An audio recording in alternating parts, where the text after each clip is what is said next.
मैं डॉक्टर श्याम सुंदर शर्मा आज पुनः आपका स्वागत करता हूं चिरायु गीता यूट्यूब चैनल पर। मंदिरों में चमड़े के जूते, चप्पल, पर्स, बेल्ट ये सब ले जाना मना है। आपने देखा होगा कि मंदिरों में प्रवेश के पहले ही चमड़ी से बने हुई वस्तुओं को मंदिर के प्रवेश द्वार के पहले ही बाहर रख लिया जाता है। किंतु हम ये भी जानते हैं कि मंदिरों में पूजा पाठ के लिए मृगछाल रखा जाता था।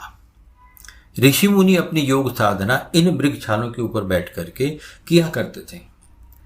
इसका अर्थ ये हुआ कि मृगछाल को पवित्र माना गया है।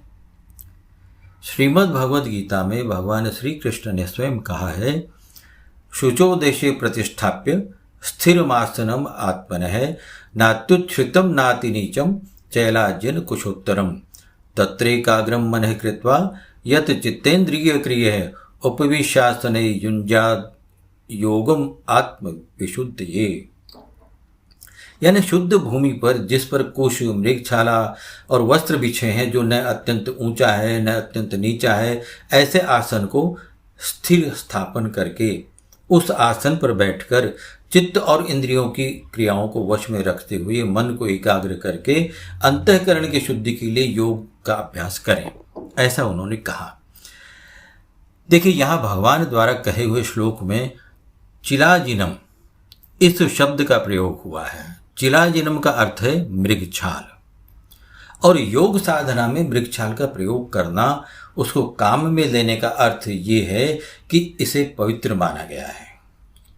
भगवान ने स्वयं कहा है कि योग साधना में मृगछाल, कोमल वस्त्र, कुशा इनका उपयोग किया जाए।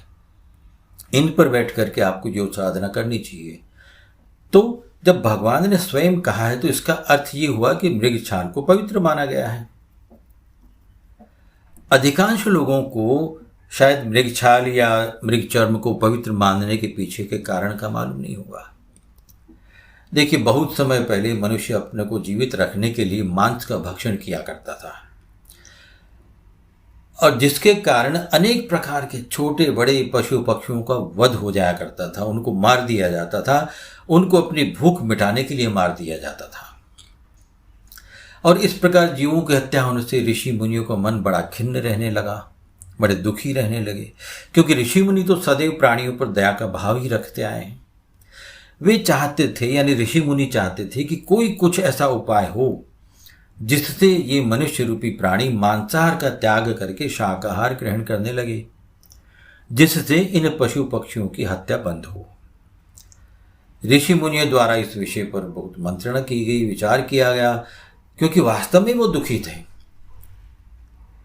बहुत सोच विचार करने के बाद, गहन परामर्श के बाद में ऋषि मुनियों ने कृषि विद्या यानी खेती करने का निर्णय लिया। यानी हम मनुष्यों को मांसाहार से वनस्पत्य आहार पर लाने के लिए कृषि विद्या सीखी और खेती करने लगे ऋषि मुनि। अब खेती तो करने लगे, लेकिन इस खेती को अनजाने में हिरणों से नुकसान होने लगा। तो हिरणों से नुकसान न हो, इसके लिए फिर से ऋषि मुनियों ने अपना विचार विमर्श किया और एक बहुत बड़ा निर्णय लिया। मृगया को राजधर्म ठहरा दिया। मृगया यानी शिकार। शिकार करना राजधर्म बन गया। इस प्रकार से ऋषि मुनियों ने मनुष्य को उन्नत बनाने के लिए न चाहते हुए भी जब से हिरणों का बलिदान दिया, तब से ही कृतज्ञता रूपी मृगछाल को पवित्र माना गया, उसे पवित्र माना जाने लगा।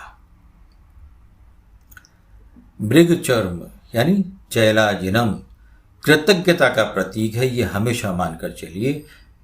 इसीलिए मृगछाल को मंदिरों में पूजा पाठ और योग साधना के लिए पवित्र माना गया है। जय गोपेश्वर।